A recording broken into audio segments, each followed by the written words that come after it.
মানুষকে তো তোমাকে নিয়ে হাসাহাসি করবে, তাই বলে কি তুমি তোমার গন্তব্য ছেড়ে পিছে উঠে যাবে? এটা কখনোই করবে না। এটা যদি করো তাহলে তুমি তোমার কোনোদিনও সফল হতে পারবে না, তুমি তোমার গন্তব্য খুঁজতে পারবে না। তাই মানুষ যাই কিছু বলুক না কেন, তাদের কথার দিকে কান না দিয়ে তুমি তোমার পথ চলা শুরু করো।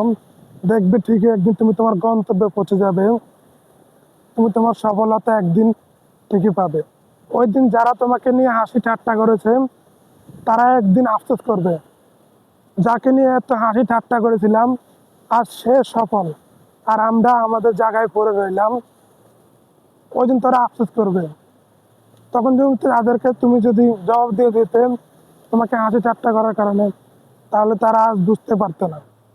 এই জবাবটা হলো অনেক ভালো একটা জবাব। তখন যারা নিজেরা বুঝতে পারবে তোমাকে নিয়ে হাসি ঠাট্টা করার ফল কি।